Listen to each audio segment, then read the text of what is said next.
ನಮಗ್ ತುಂಬಾ ವ್ಲಾಗ್ಸ್ಗೆ ತಮ್ಮೆಲ್ಲರಿಗೂ ಸ್ವಾಗತ. ನಾನು ನಿಮ್ಮ ಪ್ರೀತಿಯ ಕನ್ನಡತಿ ಭಾಗ್ಯ. ಫ್ರೆಂಡ್ಸ್, ಎಲ್ಲರೂ ಹೇಗಿದ್ದೀರಾ? ಹೋಪ್ ಎಲ್ಲರೂ ಸೇಫ್ ಆಗಿ ಚೆನ್ನಾಗಿದ್ದೀರಾ ಅಂತ ಹೇಳಿ ಭಾವಿಸ್ತಾ, ಇವತ್ತು ಮಂಗಳವಾರ. ಆ್ಯಕ್ಚುಲಿ ವಾರಾಹಿ ಅಮ್ಮನವರ ಗುಪ್ತ ನವರಾತ್ರಿಗಳನ್ನು ನಾನು ಆಚರಿಸ್ಬೇಕು ಅಂತ ತುಂಬ ಒಂದು ಆಸೆ ಇತ್ತು. ಲಾಸ್ಟ್ ಇಯರು ನಾನು ಸೆಲೆಬ್ರೇಟ್ ಮಾಡಿದ್ದೆ, ಬಟ್ ಈ ಇಯರು ನನಗೆ ಪೀರಿಯಡ್ಸ್ ಆಗಿದ್ದರಿಂದ ನನಗೆ ಆ ವಾರ ನಂಗೆ ಹಬ್ಬ ಮಾಡೋಕ್ಕಾಗಿರಲಿಲ್ಲ, ವ್ರತ ಮಾಡೋಕ್ಕಾಗಿರಲಿಲ್ಲ.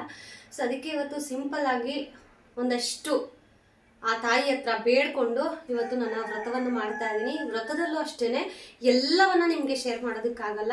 ಗುಪ್ತ ನವರಾತ್ರಿ ಅಂದರೆ ಒಂದು ರೀತಿ ಸೀಕ್ರೆಟ್ ಆಗಿ ಮಾಡಬೇಕಾದಂತಹ ಪೂಜೆ. ಪ್ರಸಾದ ನೈವೇದ್ಯ ಏನು ಮಾಡಿದ್ದೀನಿ ಅದನ್ನು ವಿಡಿಯೋ ಶೂಟ್ ಮಾಡಿದ್ದೀನಿ, ಹೋಗಿ ನೋಡ್ಕೊ ಬನ್ನಿ.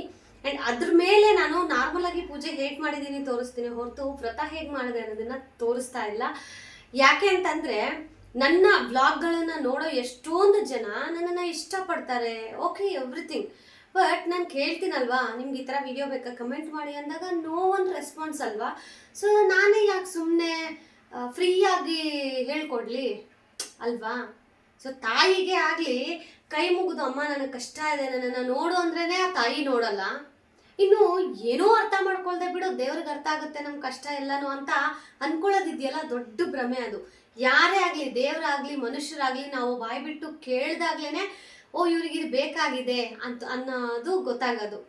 ಸೊ ಯಾರಿಗಾದ್ರೂ ಹರ್ಟ್ ಆಗಿದ್ರೆ I am really sorry, because share ಮಾಡೋಣ ಅಂತಲೇ ನನಗೂ ಇತ್ತು. ಬಟ್ ಯಾರಿಗೂ ಇಂಟ್ರೆಸ್ಟ್ ಇಲ್ಲದೆ ಇದ್ದಾಗ ಶೇರ್ ಮಾಡೋದು ಅಷ್ಟು ಓಕೆ ಅಲ್ಲ ಅಂತ ಹೇಳಿ ನನಗೆ ಅನ್ನಿಸ್ತು. ಅದಕ್ಕೆ ನಾನು ಶೇರ್ ಮಾಡ್ತಾ ಇಲ್ಲ.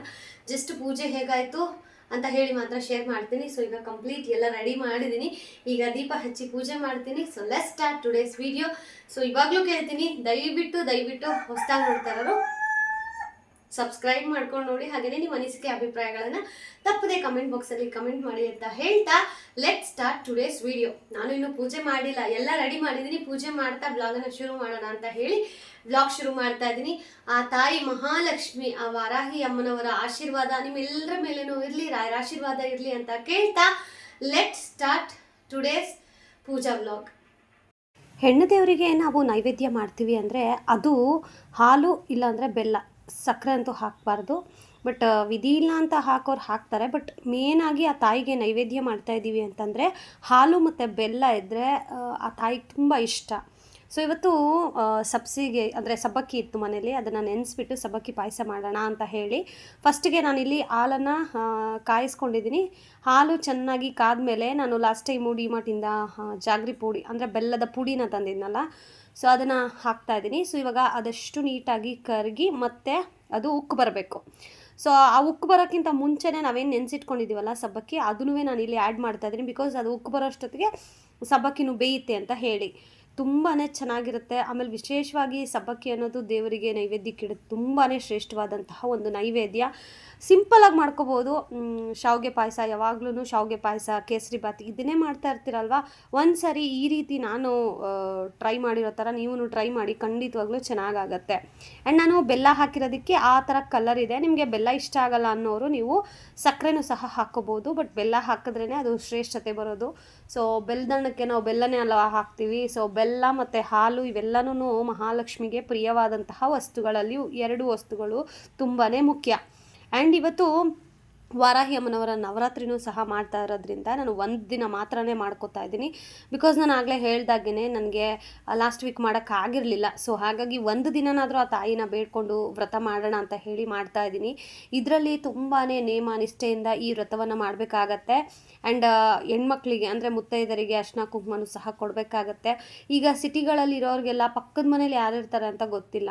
ಅಂಥವರೆಲ್ಲ ಏನು ಮಾಡೋದು, ಏನೂ ಮಾಡೋ ಅವಶ್ಯಕತೆ ಇಲ್ಲ. ನಿಮ್ಮ ಮನೆ ಹತ್ರ ಹಸು ಏನಾದರೂ ಬಂದರೆ ಆ ಹಸುಗೇನೆ ನೀವು ಮಾಡಿರೋಂತಹ ಪಾಯಸ ಆಗಲಿ ಅಥವಾ ಹೊಟ್ಟೆ ತುಂಬ ಹಸುಗೆ ಊಟ ಹಾಕಿದರೆ ಆ ಮುತ್ತೈದರಿಗೇನು ನೀವು ಅರ್ಶಿನ ಕುಂಕುಮ ಕೊಟ್ಟರೆ ಆ ಪುಣ್ಯ ಬರುತ್ತಲ್ಲ, ಅದರಷ್ಟು ಸೇಮ್ ಪುಣ್ಯ ನಿಮಗೆ ಸಿಗುತ್ತೆ. ಆ್ಯಂಡ್ ಇನ್ನು ಅದು ಬೇಯೋ ಅಷ್ಟೊತ್ತಿಗೆ ನಾನಿಲ್ಲಿ ಬಾದಾಮಿ ಮತ್ತು ಪಿಸ್ತಾ ಗೋಡಂಬಿನ ಸಣ್ಣದಾಗಿ ಕಟ್ ಮಾಡ್ಕೊತಾ ಇದ್ದೀನಿ. ದ್ರಾಕ್ಷಿನೂ ಸ್ವಲ್ಪ ಹಾಕ್ಕೋತಾ ಇದ್ದೀನಿ. ಸೊ ಗೋಡಂಬಿ ಫುಲ್ ಖಾಲಿಯಾಗಿತ್ತು, ನಮ್ಮ ಯಜಮಾನರು ಹೋಗಿದ್ದಾರೆ ಈಗ ತೊಗೊಬರೋಕ್ಕೆ. ಸೊ ಅದನ್ನು ಸ್ವಲ್ಪ ಹಾಕಿ ನಾನು ತುಪ್ಪದಲ್ಲಿ ಒಗ್ಗರಣೆ ಕೊಟ್ಟು ಅದಾದಮೇಲೆ ನಾನಿಲ್ಲಿ ಸಬ್ಬಕ್ಕಿ ಪಾಯಸಕ್ಕೆ ಆ್ಯಡ್ ಮಾಡ್ಕೊತೀನಿ. ನಾನು ಯೂಶ್ವಲಿ ಪೂಜೆ ಮಾಡಬೇಕಾದ್ರೆ ಮೊದಲೆಲ್ಲ ಬಾಳೆಹಣ್ಣು ನೈವೇದ್ಯಕ್ಕೆ ಇಟ್ಬಿಡ್ತಾ ಇದ್ದೆ. ನೈವೇದ್ಯನೇ ಸಪ್ರೇಟ್ ಮಾಡಿದ್ರೆ, ಯಾಕಂದ್ರೆ ನಮ್ಮ ಮನೇಲಿ ಯಾರೂ ಸ್ವೀಟ್ ತಿನ್ನೋದಿಲ್ಲ. ಸೊ ಒಬ್ಳಿಗೋಸ್ಕರ ಏನಪ್ಪ ಸ್ವೀಟ್ ತಿನ್ನೋದು ಮಾಡೋದು ಅಂತ ಹೇಳಿ ಸ್ವಲ್ಪ ಯೋಚನೆ ಮಾಡ್ತಾ ಇದ್ದೆ. ಬಟ್ ಅದು ನೈವೇದ್ಯ ಇಡೋದ್ರಿಂದ ಬರುವಂತಹ ಪ್ರಯೋಜನಗಳಾಗಲಿ, ನೈವೇದ್ಯ ಇಡೋದಕ್ಕೆ ಕಾರಣ ಆಗಲಿ ತಿಳ್ಕೊಂಡ ಮೇಲೆ ನಾನು ಆ ಥರ ತಪ್ಪು ಮಾಡ್ತಾ ಇಲ್ಲ. ನನ್ನ ಕೈಲಾದಷ್ಟು, ಅದು ಮೊಸರನ್ನ ಆಗಲಿ, ಪಾಯಸ ಆಗಲಿ, ಏನೇ ಆಗಲಿ, ಅಥವಾ ಮನೇಲಿ ಮಾಡಿರೋ ಚಿತ್ರಾನ್ನ ಆಗಲಿ, ನಾನು ದೇವ್ರಿಗೆ ನೈವೇದ್ಯ ಇಟ್ಟು ಪೂಜೆ ಮಾಡ್ಕೊತೀನಿ. ಯಾಕಂತಂದರೆ ರೀಸೆಂಟಾಗಿ ನಮ್ಮ ಗುರುಗಳು ಹೇಳ್ತಾ ಇದ್ರು, ನಾವೇ ಮಾಡ್ಕೊಂಡು ತಿಂದುಬಿಟ್ರೆ ದೇವರೇ ಇದಿದೆಯಪ್ಪ ನೋಡ್ಕೊ ಅಷ್ಟೇ. ಆದರೆ ನಾವು ತಿನ್ನೋ ಒಂದಷ್ಟು ಅನ್ನನ ದೇವರಿಗೆ ನೈವೇದ್ಯ ಇಡೋಕ್ಕೂ ಕಷ್ಟನಾ? ದೇವ್ರಿಗೆ ಹೇಳ್ದೆ ಇರೋದು ನಿಮ್ಗೆ ಹೇಗೆ ಅಂತ ತುಂಬ ಚೆನ್ನಾಗಿ ಹೇಳ್ತಾರೆ ಅವರು. ನಂಗೆ ಅದು ನೋಡಿದ ಮೇಲೆ ನಾನಂತೂ ನನ್ನ ಕೈಲಿ ಆದಷ್ಟು ನಾನು ನೈವೇದ್ಯ ಇಡ್ತೀನಿ. ನಾರ್ಮಲಾಗಿ ಇಡದೇ ಇದ್ರೂ ವಾರಕ್ಕೆ ಒಂದು ದಿನನಾದರೂ ಅದು ಭಗವಂತನಿಗೆ ಏನಾದರೂ ಒಂದು ನೈವೇದ್ಯ ಇಟ್ಟು ಪೂಜೆನ ಮಾಡ್ಕೋತೀನಿ. ಇದು ನಮ್ಮ ಮನುಷ್ಯ ಜನ್ಮ ಅನ್ನೋದು ಇದೆಯಲ್ಲ, ನಾವು ಎಷ್ಟೇ ಕಲಿತ್ರೂ ಎನಫ್ ಅಲ್ಲ ಅದು. ಇನ್ನೂ ಕಲಿಯೋದಿರುತ್ತೆ.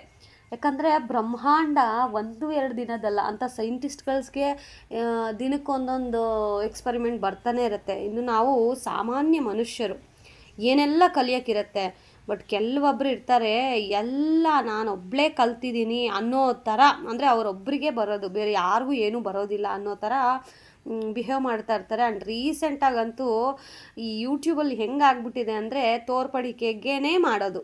ಅದು ಅವ್ರು ಹಾಕೋ ಬಟ್ಟೆ ಆಗಲಿ, ಅವ್ರು ಹಾಕೋ ಹೇರ್ ಸ್ಟೈಲ್ ಮಾಡ್ಕೊಳ್ಳೋದಾಗಲಿ, ಆಮೇಲೆ ಅವ್ರು ಮಾಡೋ ಪೂಜೆಗಳಾಗಲಿ, ಆಮೇಲೆ ಅವ್ರು ಬೇರೆಯವ್ರಿಗೆ ಲೈಕ್ ಅವರು ಏನಾದರೂ ಖರ್ಚು ಮಾಡಿದರೆ ಅದನ್ನು ತೋರಿಸ್ಕೊಂಡು ವಿಡಿಯೋ ಮಾಡೋದು. ಆ್ಯಂಡ್ ರೀಸೆಂಟಾಗಿ ನಾನು 1-2 ವಿಡಿಯೋ ನೋಡಿದೆ, ನಿಜವಾಗ್ಲೂ ಖುಷಿ ಆಯಿತು ನನಗೆ. ಅವರು ನನ್ನನ್ನು ಕಾಪಿ ಮಾಡಿ ವಿಡಿಯೋ ಮಾಡ್ತಾ ಇದ್ದಾರೆ ಅಂತ. ಲೈಕ್ ನಾನು ಯಾವ ರೀತಿ ನಿಮ್ಮನ್ನು ವೆಲ್ಕಮ್ ಮಾಡ್ತೀನೋ, ಸೊ ಮೇ ಬಿ ಅಂದರೆ ಅವರು ಟ್ರೈ ಮಾಡ್ತಾ ಇದ್ದಾರೆ, ಏನೋ ಒಂದು ಮಾಡಬೇಕು, ಕಲಿಯೋದ್ರಲ್ಲಿ ತಪ್ಪಿಲ್ಲ. ನನಗೆ ಆ ವಿಡಿಯೋ ನೋಡಿದಾಗ ಓ ಮೈ ಗಾಡ್, ನನ್ನನ್ನು ಇಷ್ಟು ಡೀಪಾಗಿ ಅಬ್ಸರ್ವ್ ಮಾಡಿ ಅವರ ವ್ಲಾಗಲ್ಲಿ ನನ್ನ ಥರ ಮಾತಾಡ್ತಾ ಇದ್ದಾರಲ್ಲ, ಓಕೆ ಪರವಾಗಿಲ್ಲ ಅಂತ.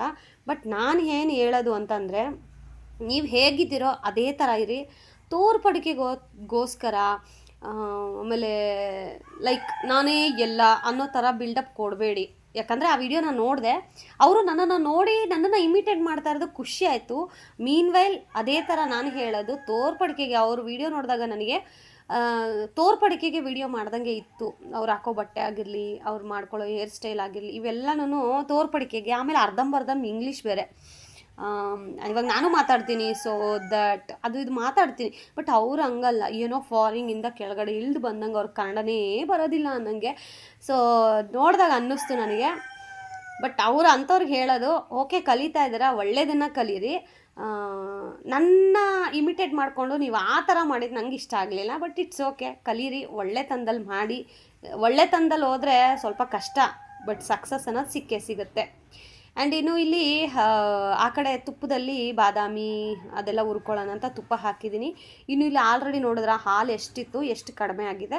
ಸೊ ಈ ಥರ ಚೆನ್ನಾಗಿ ಬೇಯಬೇಕು. ಸೊ ಈಗ ನಾನು ಜಜ್ಜಿರೋ ಬೆಳ್ಳುಳ್ಳಿನ ಜಜ್ಜಿರೋ ಏಲಕ್ಕಿನ ಹಾಕೋತಾ ಇದ್ದೀನಿ. ಯಾಕೆ ಯಾವಾಗಲೂ ಬೆಳ್ಳುಳ್ಳಿ ಹಾಕಿ ಅದೇ ಬಾಯಿಗೆ ಬರ್ತಾಯಿದೆ. ಸೊ ಏಲಕ್ಕಿ ಪುಡಿ ಮಾಡ್ಕೊಂಡಿದ್ದೀನಿ ಜಜ್ಜಿಬಿಟ್ಟು. ಸೊ ಅದನ್ನು ಸಹ ನಾನಿಲ್ಲಿ ಪಾಯಸಕ್ಕೆ ಹಾಕ್ಕೊಂಡಿದ್ದೀನಿ. ಅದಾದಮೇಲೆ ಮೀನ್ವೈಲ್ ಆ ಕಡೆ ನಾನು ತುಪ್ಪದಲ್ಲಿ ಗೋಡಂಬಿ, ಬಾದಾಮಿ, ದ್ರಾಕ್ಷಿ, ಪಿಸ್ತಾ ಹಾಕಲ್ಲ, ಬಾದಾಮಿ, ಗೋಡಂಬಿ, ದ್ರಾಕ್ಷಿ ಈ ಮೂರನ್ನು ತುಪ್ಪದಲ್ಲಿ ಹುರಿದ್ಬಿಟ್ಟು ಪಾಯಸಕ್ಕೆ ಹಾಕಿದ್ರೆ ಪಾಯಸ ರೆಡಿ ಆದಂಗೆ. ಸೊ ಬನ್ನಿ ನಮ್ಮ ಮನೆಗೆ ಇವತ್ತು ಪಾಯಸ ತಿನ್ಕೊಂಡು ಹೋಗಿವ್ರಂತೆ. ಆ್ಯಂಡ್ ಇವತ್ತು ವಿಶೇಷವಾಗಿ ನಾನು ಒಂದು ಮ್ಯಾನಿಫೆಸ್ಟೇಷನ್ ಟೆಕ್ನಿಕ್ಕು ಸಹ ಮಾಡ್ತಾಯಿದ್ದೀನಿ. ಸೊ ಲಾಸ್ಟ್ ಟೈಮೇ ನಾನು ವಿಡಿಯೋ ಮಾಡಬೇಕಿತ್ತು ಮ್ಯಾನಿಫೆಸ್ಟೇಷನ್ದು, ಬಟ್ ನನಗೆ ಮಾಡೋಕ್ಕೆ ಟೈಮ್ ಇಲ್ಲ ಗೈಸ್. ಸೊ ನೆಕ್ಸ್ಟ್ ವೀಕ್ ಇನ್ನೂ ಕಂಪ್ಲೀಟ್ 1 ವೀಕ್ ನಾನು ವಿಡಿಯೋ ಮಾಡೋಕ್ಕಾಗುತ್ತೋ ಇಲ್ವೋ ಗೊತ್ತಿಲ್ಲ, ಯಾಕೆ ಏನು ಅಂತ ಅಪ್ಕಮಿಂಗ್ ವೀಡಿಯೋಸಲ್ಲಿ ಹೇಳ್ತೀನಿ. But may be 1 or 2 months ನಾನು ಮಾಡ್ದೇನೂ ಇರಬಹುದು, ಗೊತ್ತಿಲ್ಲ. ನಾನು ಆಗಲೇ ಹೇಳಿದಾಗೆ ನೋಡಿ, ಈ ಕಡೆ ಪಿಸ್ತಾ ಇದಕ್ಕೆ ಹಾಕ್ತಾಯಿದ್ದೀನಿ ತುಪ್ಪದಲ್ಲಿ ಉರಿಯೋಕ್ಕೆ ಅಂತ ಹೇಳಿ. ಬರೀ ಬಾದಾಮಿ, ಗೋಡಂಬಿ, ದ್ರಾಕ್ಷಿ ಅದಷ್ಟನ್ನು ಹಾಕಿ ಆ ಕಡೆ ಫ್ರೈ ಮಾಡ್ಕೊತಾ ಇದ್ದೀನಿ. ಪೂಜೆ ಅನ್ನೋದು ಯಾವುದೇ ಕಾರಣಕ್ಕೂ ನಾನು ಹೇಳೋದು ತೋರ್ಪಡಿಕೆಗೆ ಮಾಡಬೇಡಿ. ಆಮೇಲೆ ಲೈಕ್ ಈಗ ವರಮಹಾಲಕ್ಷ್ಮಿ ಹಬ್ಬ ಬರ್ತಾ ಇದೆ. ಇದು ಹೇಳಿದ್ರೆ ಎಷ್ಟು ಜನ ಬೈಕೋತೀರೋ ಗೊತ್ತಿಲ್ಲ. ವರಮಹಾಲಕ್ಷ್ಮಿ ಹಬ್ಬಕ್ಕೆ ನೀವು ಮುತ್ತೈದೆಯರಿಗೆ ಏನಾದರೂ ಗಿಫ್ಟ್ ಕೊಡ್ತಾ ಇರ್ತೀರಲ್ವಾ, ಸೊ ಸುಮ್ಮನೆ ವೇಸ್ಟ್ ಮಾಡುವಂತಹ ಗಿಫ್ಟ್ ಕೊಡೋದಕ್ಕಿಂತ ಅವ್ರಿಗೆ ಏನಾದರೂ ಯೂಸ್ ಆಗಬೇಕು. ಸೊ ಆ ಥರ ಗಿಫ್ಟ್ ಕೊಟ್ಟರೆ ಅವರು ನೆನೆಸ್ಕೋತಾರೆ, ಆಮೇಲೆ ಅದನ್ನು ಯೂಸ್ ಮಾಡ್ತಾರೆ. ಸೊ ಎಕ್ಸಾಂಪಲ್ ಈಗ ಈ ಅರಿಶಿನ ಕುಂಕುಮ ಪ್ಯಾಕೆಟ್ಗಳು ಅವೆಲ್ಲ ಅವ್ರು ಯೂಸ್ ಮಾಡೋದಿಲ್ಲ. ಸೊ ಅದೇ ನೀವು ಹಳೆ ಕಾಲದಲ್ಲಿ ಒಂದು ನ್ಯೂಸ್ ಪೇಪರಲ್ಲಿ ಮನೆಗೇ ನಾವು ಅರಿಶಿನ ಕುಂಕುಮ ತೊಗೊಂಡು ಬಂದು ಪ್ಯಾಕೆಟ್ಗಳಾಗಿ ಕಟ್ಟಿ ಬಂದಾಗ ಮನೆಯವ್ರಿಗೆ ಅರಿಶಿನ ಕುಂಕುಮ ಒಂದು ಪ್ಯಾಕೆಟನ್ನು ಹಾಕಿ ಕೊಡೋದು ಓಕೆ. ಬಟ್ ಆ ಅಂಗಡೀಲಿ ಸಿಗೋ ಅರಿಶಿನ ಕುಂಕುಮ ಆ್ಯಕ್ಚುಲಿ ಅದು ಅರಿಶಿನ ಕುಂಕುಮನೇ ಅಲ್ಲ. ಸೊ ಅದನ್ನು ಕೊಡ್ತಾ ಇರ್ತೀರ. ಆಮೇಲೆ ಬೇಡದೇ ಇರುವಂತಹ ಗಿಫ್ಟ್ಗಳನ್ನು ಕೊಡ್ತಾ ಇರ್ತೀರ. ಆಮೇಲೆ ಬ್ಲೌಸ್ ಪೀಸು ಅಷ್ಟೇ, ಕೊಡೋದಿದ್ದರೆ ಪಾಪ ಉಟ್ಕೊಳ್ಳೋ ಅಂಥ ಬ್ಲೌಸ್ ಪೀಸ್ಗಳನ್ನು ಕೊಟ್ರಿ. ಸುಮ್ಮನೆ ಕಾಟಾಚಾರಕ್ಕೆ ಏನೋ ಒಂದು ಕೊಡಬೇಕು ಅಂತ ಕೊಡಬೇಡಿ. ನೀವು ಆ ಥರ ಮಾಡಿದ್ರೂ ಅದರ ಪುಣ್ಯ ಫಲ ನಿಮಗೆ ಖಂಡಿತವಾಗ್ಲೂ ಸಿಗೋದಿಲ್ಲ. ನಾವೇನಾದರೂ ಒಂದು ವ್ರತ ಮಾಡ್ತಾ ಇದ್ದೀವಿ ಅಂತ ಅಂದರೆ ಅದು ದೇವರನ್ನು ಮೆಚ್ಚೋಕ್ಕೆ ಅಲ್ಲ, ಜನಗಳನ್ನು ಮೆಚ್ಚೋಕ್ಕಲ್ಲ. ಈಗ ಮನೆಗೆ ಬರುವಂತಹ ಮುತ್ತೈದೆಯರು ಏನಿರ್ತಾರಲ್ಲ, ಅವರು ಸಾಕ್ಷಾತ್ ಲಕ್ಷ್ಮಿಯ ಸ್ವರೂಪ ಅಲ್ವಾ. ಅವರಿಗೇ ನಾವು ಈ ಥರ ಕೊಟ್ಟು ಕಳಿಸಿದ್ರೆ ಎಷ್ಟರ ಮಟ್ಟಿಗೆ ಸರಿ. ಸೊ ಇದನ್ನು ನಾವೇ ಸ್ಟಾಪ್ ಮಾಡಬೇಕು. ಯಾರೂ ಬಂದು ಇದನ್ನು ವಾಯ್ಸ್ ರೈಸ್ ಮಾಡೋದಿಲ್ಲ. ಸೊ ಖಂಡಿತವಾಗ್ಲೂ ಅದನ್ನು ಆದಷ್ಟು ಅವಾಯ್ಡ್ ಮಾಡಿ. ಮನೆಯಲ್ಲಿ ಒಂದು ಸ್ಟೀಲ್ ಪ್ಲೇಟ್ ತೊಗೊಳ್ಳಿ. ಸ್ಟೀಲ್ ಪ್ಲೇಟ್ಗೆ ಒಂದು ಬ್ಲೌಸ್ ಪೀಸು, ಎಲೆ ಅಡಿಕೆ, ಬಾಳೆಹಣ್ಣು, ತೆಂಗಿನಕಾಯಿ, ಅರಿಶಿನ ಕುಂಕುಮ, ನ್ಯೂಸ್ ಪೇಪರಲ್ಲಿ ಮಕ್ಕಳಿರ್ತಾರಲ್ಲ ಒಂದೊಂದು ಸ್ಪೂನು ನ್ಯೂಸ್ ಪೇಪರ್ಗೆ ಹಾಕಿ ನೀಟಾಗಿ ಕಟ್ಕೊಟ್ರೆ ಮನೆಗೆ ಅವರು ತೊಗೊಂಡೋಗಿ ಅದನ್ನು ಬಳಸ್ಕೋತಾರೆ. ಅದು ಯೂಸ್ ಆಗುತ್ತೆ. ಸೊ ವ್ಯರ್ಥ ಇಲ್ಲದೆ ಇರೋ ಥರ ಮಾಡೋದು ಹೋಗಬೇಡಿ ದಯವಿಟ್ಟು. ಇಟ್ಸ್ ರಿಕ್ವೆಸ್ಟ್ ಅಂತ ಹೇಳ್ತಾ ಇದ್ದೀನಿ. ಆ್ಯಂಡ್ ಇನ್ನು ಫಸ್ಟಿಗೆ ನಾನು ಪಾಯಸ ಎಲ್ಲ ಮಾಡಿಟ್ಟಾದಮೇಲೆ ದೇವರ ಅಲಂಕಾರ ಮಾಡ್ತಾಯಿದ್ದೀನಿ ನಾನು. ಈ ನಡುವೆ ನನಗೆ ಪೂಜೆ ಮಾಡೋಕ್ಕೆ ಜಾಸ್ತಿ ಟೈಮ್ ತೊಗೋತಾ ಇಲ್ಲ, ಗೊತ್ತಿಲ್ಲ ಯಾಕೆ ಅಂತ. ಬೇಗ ಬೇಗ ಅಲಂಕಾರ ಆಗಿಬಿಡುತ್ತೆ. ಮೊದಲೆಲ್ಲ ಅಲಂಕಾರ ಮಾಡೋಕ್ಕೆ ಅಂತಲೇ ಟೈಮು ಜಾಸ್ತಿ ತೊಗೋತಾ ಇತ್ತು. ಮೇ ಬಿ ಆವಾಗ ಕಟ್ಟಿರೋ ಹೂವೆಲ್ಲ ಹಾಕ್ತಾಯಿದ್ದೆ, ಅದಕ್ಕೆ ಅನಿಸುತ್ತೆ. ಬಟ್ ಈಗ ಬಿಡಿ ಹೂವು ಇಡ್ತಾ ಇರೋದಲ್ವ, ಯಾಕಂದರೆ ನಮ್ಮೂರಲ್ಲಿ ಈ ಶಾಮಂತಿಗೆ ಹೂವು ಇಲ್ಲ ಗೈಸ್, ಬರೀ ರೋಸ್ ಹೂವು, ಕನಕಾಂಬರ ಇವೇ ಸಿಗ್ತಾ ಇದೆ. ಬಟ್ ಆಪ್ಷನ್ಸ್ ಇಲ್ಲ ನನಗೆ, ನಾನು ಅದನ್ನೇ ತೊಗೊಂಬಂದಿಡಬೇಕು. ಸೊ ಅದಕ್ಕೆ ಅಂತ ಹೇಳಿ ರೋಸ್ ಹೂವನ್ನೇ ತೊಗೊಂಬಂದು ಇಲ್ಲಿ ಇಟ್ಟು ಈಗ ಪೂಜೆಗೆ ರೆಡಿ ಮಾಡ್ತಾ ಇದ್ದೀನಿ. ಆ್ಯಂಡ್ ಪೂಜೆ ಅನ್ನೋದೇ ಒಂಥರ ವಿಶೇಷ ಅಲ್ವಾ. ಬಟ್ ಅದರಲ್ಲೂ ನಾನು ಯಾವುದೋ ಒಂದು ವ್ರತ ಮಾಡ್ತಾ ಇದ್ದೀವಿ ಅಂದರೆ ನೇಮ ನಿಷ್ಠೆಯಿಂದ ಇರಬೇಕಾಗತ್ತೆ. ಸೊ ಅದೇ ಥರನೇ ನಾನು ವ್ರತ ಮಾಡ್ತಾ ಇದ್ದೀನಿ. ಯಾವುದೋ ಒಂದು ರೂಪದಲ್ಲಿ ಒಳ್ಳೆಯದಾದರೆ ಸಾಕಪ್ಪ ಅಂತಲೇ ನಮ್ಮ ಒಂದು ಅಭಿಪ್ರಾಯ ಇರೋದು. ದೇವರಿಗೆ ಜನಗಳ ಹತ್ರ ನಾವು ಹೇಳ್ಕೊಂಡಾಗ ಇವತ್ತಲ್ಲ ನಾಳೆ ನಮ್ಮನ್ನು ಆಡ್ಕೊಬಿಡ್ತಾರೆ. ಬಟ್ ದೇವ್ರ ಹತ್ರ ನಾವು ಏನೇ ಕಷ್ಟ ಸುಖ ಏನೇ ಹೇಳ್ಕೊಂಡ್ರೂ ದೇವರು ಕೇಳಿಸ್ಕೊತಾ ಕೂತಿರ್ತಾನೆ. ಸೊ ಒಂಥರ ಧೈರ್ಯ ಬರುತ್ತೆ ದೇವ್ರ ಹತ್ರ ಎಲ್ಲ ಹೇಳ್ಕೊಂಡಿದ್ದೀವಪ್ಪ ಅಂತ ಹೇಳಿ. ಕೆಲವೊಬ್ಬರು ಪಾಪ ಬ್ಲೈಂಡಾಗಿ ಹೋಗಿ ಹಳ್ಳಕ್ಕೆ ಬೀಳ್ತಾ ಇರ್ತೀರ. ಸೊ ದಯವಿಟ್ಟು ಇದು ಜೀವನ, ಆದಷ್ಟು ಹುಷಾರಾಗಿರಿ. ಯಾಮಾರಿಸೋರು ಇರೋವರೆಗೂ ಯಾಮಾರ್ತಾನೇ ಇರ್ತೀವಿ ನಾವು. ಬಟ್ ದೇವರ ವಿಚಾರದಲ್ಲೂ ನೀವು ಮೋಸ ಹೋಗ್ತಾ ಇದ್ದೀರಾ. ಯಾಕಂದರೆ ಈಗ ಸೋಷಿಯಲ್ ಮೀಡಿಯಾ ನೋಡ್ತಾ ಇದ್ದರೆ ಹಾಗೆ ಇದೆ. ಸೊ ಆ ಥರ ಎಲ್ಲ ಮೋಸ ಹೋಗೋಕ್ಕೆ ಹೋಗಬೇಡಿ. ಸೊ ಡೈರೆಕ್ಟ್ ನೀವೂ ಆ ದೇವ್ರಿಗೆ ಭಕ್ತರಾಗಬಹುದು. ನಿಮ್ಮ ಮನೆಗೆ ಫೋಟೋ ತೊಗೊಂಬಂದು ಪೂಜೆ ಮಾಡಿರಿ, ಯಾಕೆ ಒಳ್ಳೆಯದಾಗೋದಿಲ್ಲ ಅಲ್ವಾ. ಸೊ ಫೈನಲಿ ಪೂಜೆ ಮಾಡ್ತೀನಿ. ಆ್ಯಂಡ್ ಆಗಲೇ ಹೇಳ್ದಾಗೇ ನಾನು ಪೂಜೆದು ಯಾವುದೇ ಥರದ ವೀಡಿಯೋನ ಶೂಟ್ ಮಾಡ್ತಾ ಇಲ್ಲ. ಆ್ಯಂಡ್ ಇದಾಗಿತ್ತು ಇವತ್ತಿನ ವೀಡಿಯೋ. ಇನ್ನು ಮತ್ತೊಂದು ಇಂಟ್ರೆಸ್ಟಿಂಗ್ ವೀಡಿಯೋ ಜೊತೆ ಸಿಗ್ತೀನಿ. ಅಲ್ಲಿವರೆಗೂ ಮಿಸ್ ಮಾಡ್ತಾ ಇರಿ. ಇದೇ ಥರ ನಿಮ್ಮ ಪ್ರೀತಿ ಪ್ರೋತ್ಸಾಹ ಈ ನಿಮ್ಮ ಕನ್ನಡತಿ ಮೇಲೆ ಸದಾ ಇರಲಿ ಅಂತ ಕೇಳ್ತಾ, ನೆಕ್ಸ್ಟ್ ಬರೋದು ಮೇ ಬಿ ನಿಮಗೆ ಮ್ಯಾನಿಫೆಸ್ಟೇಷನ್ ವೀಡಿಯೋನೇ ಬರಬಹುದು. ಇನ್ನೂ ಶೂಟ್ ಮಾಡಿಲ್ಲ. ಖಂಡಿತವಾಗ್ಲೂ ನಾನು ಆದಷ್ಟು ಬೇಗ ಮ್ಯಾನಿಫೆಸ್ಟೇಷನ್ ವೀಡಿಯೋನ ಶೇರ್ ಮಾಡ್ತೀನಿ. ಬಿಕಾಸ್ ಒಬ್ಬರು ಇಬ್ಬರು ಅಲ್ಲ, ತುಂಬ ಜನ ಕೇಳ್ತಾ ಇದ್ದೀರಾ. ಬಟ್ ನನಗೇನು ಗೊತ್ತಾ, ಬ್ಲೈಂಡಾಗಿ ಯಾವುದೋ ಒಂದು ವೀಡಿಯೋ ಶೇರ್ ಮಾಡಬಾರ್ದು. ಅದು ನಿಮಗೆ ಯೂಸ್ ಆಗಬೇಕು ಅಂಥ ವೀಡಿಯೋನ ಶೇರ್ ಮಾಡಬೇಕು. ಸೊ ಅದಕ್ಕೇ ಸ್ವಲ್ಪ ಲೇಟ್ ಆದ್ರೂ ಆದಷ್ಟು ಬೇಗ ನಾನು ಶೇರ್ ಮಾಡ್ತೀನಿ.